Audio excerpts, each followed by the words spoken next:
Khyber Pakhtunkhwa assembly में senate इंतखाबात आज होंगे। 11 नशिस्तों पर पोलिंग 11 बजे होगी। पीटीआई के 4 नाराज उम्मीदवार दस्तबरदार। पंजाब असेंबली में सेनेट की खाली नशिस्त पर भी वोटिंग आज होगी। सीट जीतने के लिए नून लीग ने हिकमत अमली तय कर ली। तमाम अरकान असेंबली को सेनेट इंतखाब में हाजिरी यकीनी बनाने की हिदायत। नशिस्त प्रोफेसर साजिद मीर के इंतकाल के बाद खाली हुई थी।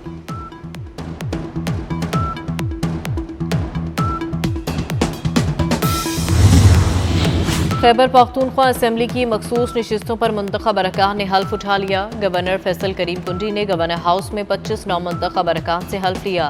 Chief justice Peshawar high court ने गवर्नर को अरकान से हल्फ लेने के लिए नामजद किया। Speaker KP assembly Babar Saleem Swati ने असेंबली इजलास में अरकान से हल्फ नहीं लिया था। कोरम पूरा न होने पर इजलास को 24 जुलाई तक मुलतवी करके ऐवान से चले गए। अपोजिशन का स्पीकर के रवैये के खिलाफ एहतजाज।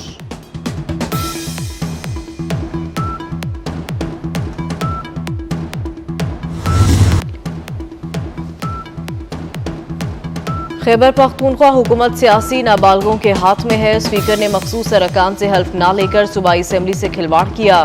खैबर पख्तूनख्वा असेंबली में अपोजिशन लीडर डॉक्टर इबादुल्ला की मीडिया से गुफ्तगू। कहा 1.5 साल से सेनेट में केपी की नुमाइंदगी नहीं। कोरम पूरा करना हुकूमत की जिम्मेदारी होती है। 2/3 अक्सरियत का दावा करने वाली हुकूमत कोरम पूरा न कर सकी। सेनेट इलेक्शन आज अपने वक्त पर होंगे। केपी के स्पीकर ने आज अदालती हुक्म को हवा में उड़ाया है और जानबूझ के जो लोग मुंतखब हुए हैं या जिन लोगों का सुप्रीम कोर्ट से फैसला आया है और उसके बाद उनका हलफ आज होना था, वो हलफ जानबूझ के नहीं लिया गया। जानबूझ के कोरम पूरा नहीं किया जाएगा और उसको बहाना बनाकर इजलास मुलतवी किया जाएगा ताकि सेनेट के इलेक्शन में अपनी मर्जी के नताइज लिए जा सके। स्पीकर केपी असेंबली ने अरकान को साजिश के तहत हल्फबर्दारी से रोका। वजीर ममलिकत तलाल चौधरी कहते हैं सूबाई असेंबली में कोरम एक सोचा समझा मंसूबा था, लेकिन गलती का नुकसान खुद पीटीआई को हुआ। बानी पीटीआई हमेशा इलेक्शन में बोलियां लगवाते हैं। सेनेट को मुकम्मल होने से रोकना बहुत बड़ा आईनी जुर्म है।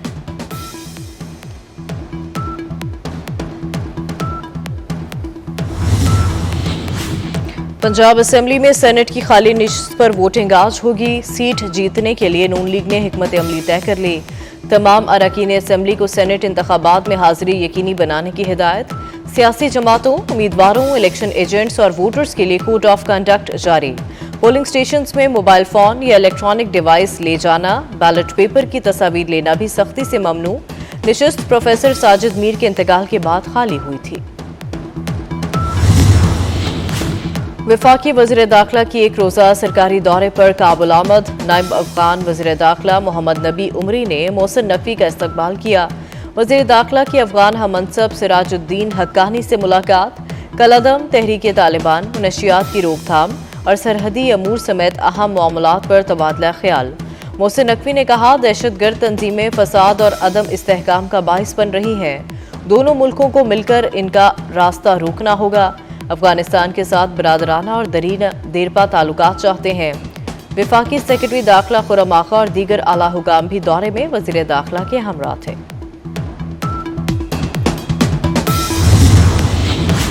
बलूचिस्तान में सिक्योरिटी फोर्सेस के इंटेलिजेंस बेस्ड ऑपरेशन फितनतुल हिंदुस्तान से ताल्लुक रखने वाले 8 दहशतगर्द जहन्नुम वासिल। कलात में होने वाले ऑपरेशन में 4 भारतीय हिमायत याफ्ता दहशतगर्द हलाक हुए। पहरवद में होने ऑपरेशन में 4 दहशतगर्दों को जहन्नुम वासिल किया। मरने वाले दहशतगर्दों से फितनतुल हिंदुस्तान का झंडा और असलहा बरामद। सदर आसिफ जरदारी, वज़ीर आज़म शहबाज शरीफ और वज़ीर दाखिला मोहसिन नकवी की कामयाब ऑपरेशन पर सिक्योरिटी फोर्स को शाबाश। मॉनसून बारिशों के चौथे स्पेल के लिए हो जाएं तैयार। 25 जुलाई तक खूब बादल बरसेंगे। रावलपिंडी और इस्लामाबाद में अर्बन फ्लडिंग का खदशा। रेन एमरजेंसी नाफिज, मुतल्लिका इदारे हाई अलर्ट। लाहौर में अगले 4 रोज तक गरज चमक के साथ बारिश की पेशगोई। कराची में भी बादल बरस पड़े। एयरपोर्ट, मलीर, गुलिस्तान जौहर, गुलशन इकबाल, नॉर्थ कराची और न्यू कराची में जल थल एक हो गया। हैदराबाद, मिठियारी, बदीन, मीरपुर खास, टंडुवाला यार में भी बरसात। नशीबी इलाके ज़ेरियाब, सिंध, पंजाब और बलूचिस्तान समेत मुल्क के मुख्तलिफ हिस्सों में मजीद बारिश का इम्कान। मुसलसल बारिशों के बाद दरियाओं और नदी नालों में तुग़यानी। दरिया सतलुज बिभर गया। عارف والا کے مقام پر پانی قریبی فصلوں میں داخل۔ کشمور میں سیلابی ریلے سے کچے کے 22 سے زائد دیہات زیر آب آ گئے۔ سینکڑوں ایکڑ پر کھڑی چاول، گنے اور مونگی سمیت دیگر فصلوں کو شدید نقصان۔ دریا سندھ میں گڈو بیراج کے مقام پر پانی کی سطح میں کمی۔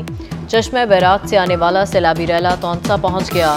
کوٹلی آزاد کشمیر میں دریائے پونچھ میں طغیانی۔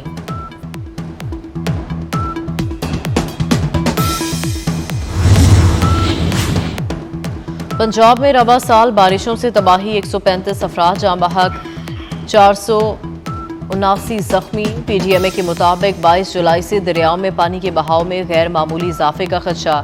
وزیر اعلیٰ مریم نواز کی ہدایت پر پنجاب بھر کی انتظامیہ اور متعلقہ محکموں کو الرٹ جاری کر دیا گیا۔ منگلا ڈیم میں 49%، جبکہ تربیلا میں 79% پانی موجود۔ راول ڈیم کے سپل ویز آج دوبارہ کھولے جائیں گے۔ جنوبی کوریا میں طوفانی بارشوں کے بعد سیلاب اور لینڈ سلائیڈنگ سے تباہی، مختلف حادثات میں 14 افراد ہلاک، 12 لاپتہ۔ زیادہ تر اموات جنوبی کاؤنٹی سانچیونگ میں ہوئی۔ بھارت کے شہر اجمیر میں بھی موسلا دھار بارش کے بعد متعدد علاقے زیر آب، متاثرہ علاقوں میں امدادی کارروائیاں جاری۔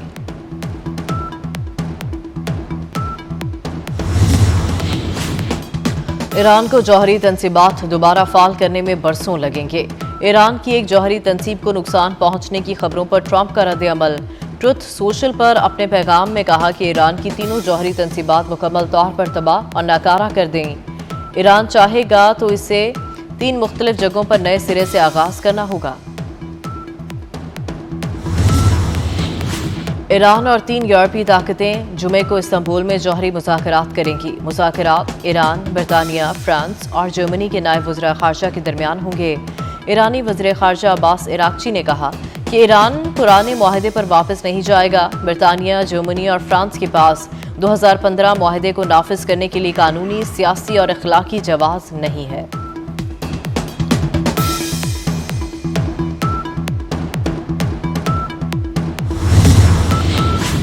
غزہ میں اسرائیلی فوج کے وحشیانہ حملے جاری، تازہ حملوں میں شہداء کی تعداد 116 تک جا پہنچی۔ حماس کا کہنا ہے جنگ بندی معاہدہ نہ ہوا تو وہ طویل جنگ کے لیے تیار ہیں۔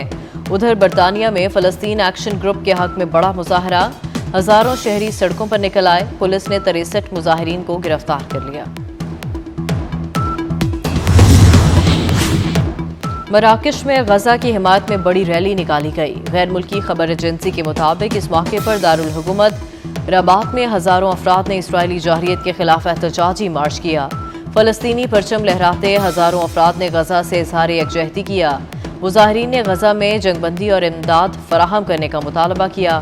مراکش حکومت سے اسرائیل سے تعلقات ختم کرنے۔ پاک بنگلہ دیش T20 سیریز، بنگلہ دیش کا فاتحانہ آغاز، پہلے میچ میں 7 وکٹوں کے بڑے مارجن سے کامیابی۔